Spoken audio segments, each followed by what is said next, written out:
Bismillahirrahmanirrahim.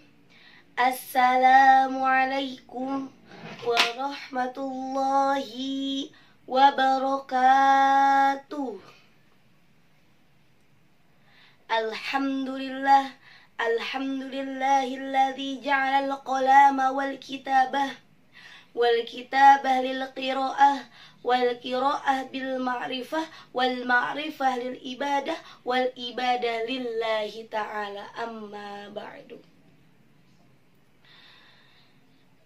Yang saya hormati Dewan Juri yang arif dan bijaksana, yang saya hormati para panitia lomba yang semangatnya luar biasa, yang saya sayangi dan yang saya cintai, para rekan-rekan semua dan motivator solihah yang insya Allah selalu ada dalam lindungan Allah Subhanahu wa Ta'ala.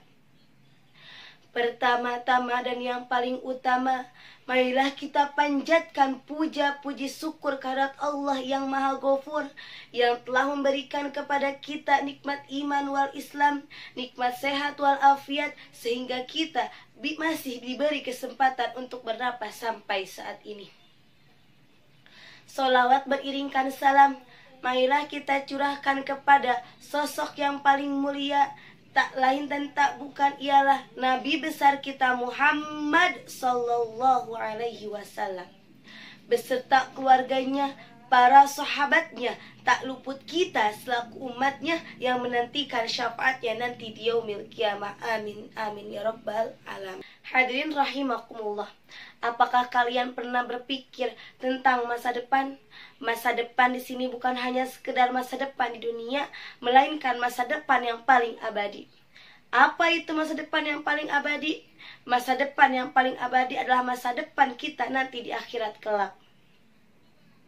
Di dunia ini kita sibuk warawiri kesana kemari mencari harta, tahta, martabat, bahkan popularitas, hingga lupa apa yang harus kita siapkan untuk kembali lagi kepada Allah Subhanahu wa Ta'ala.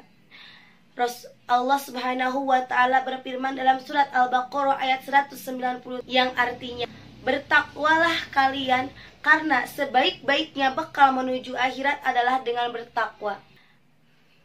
Dan bertakwalah kalian kepadaku wahai orang-orang yang berakal. Jadi sudah jelas dari ayat Quran di atas, Allah menjelaskan bahwasannya kita sebagai orang yang beriman, sebagai orang yang berilmu dan berakal, untuk mempersiapkan diri kita menuju akhirat dengan cara bertakwa kepada Allah Subhanahu wa Ta'ala. Nah, kenapa kita harus dengan takwa? Karena dengan takwa kita bisa menjalankan semua ketaatan, dan dengan takwa juga kita bisa dicintai oleh Allah Subhanahu wa Ta'ala. Sebab takwa adalah modal dari hidup kita. Innallaha yuhibbul muttaqin. Sesungguhnya Allah mencintai orang-orang yang bertakwa. Dan dengan takwa juga kita bisa meraih segalanya. Sebagaimana hadis Nabi yang berbunyi, ittaqullaha haitsuma kunta wa atbi'i sayyi'atal hasanata tamhuha wa khaliqin nasa bihulukin hasanin. Bertakwalah dimanapun kalian berada, balaslah keburukan dengan kebaikan, dan berbuat baiklah kepada seseorang dengan akhlak yang mulia. Lalu timbul pertanyaan, mengapa takwa menjadi bekal yang terbaik? Karena dengan takwa, pertama kita akan mendapatkan ketenangan hati, kedua kita akan mendapat perlindungan dari Allah, ketiga kita akan mendapat jaminan kebahagiaan. Yang pertama, akan mendapatkan ketenangan hati. Orang yang bertakwa hidupnya akan selalu tenang karena dia merasa selalu ada Allah di sampingnya. Segala kesulitan yang dia rasakan, dia akan serahkan kepada Allah karena dia percaya bahwa Allah bisa menyelesaikan semuanya.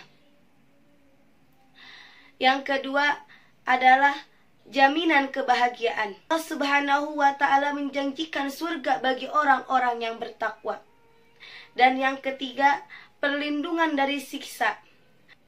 Takwa akan menjadi perisai atau penghalang dari siksa api neraka. Adapun bekal lain selain takwa ialah amal solih, ilmu yang bermanfaat, doa, dan silaturahmi. Ada 4 amalan lain selain takwa. Yang pertama adalah amal solih. Setiap amal baik yang kita lakukan di dunia itu akan menjadi ladang pahala kita menuju di akhirat kelak. Yang kedua adalah ilmu yang bermanfaat.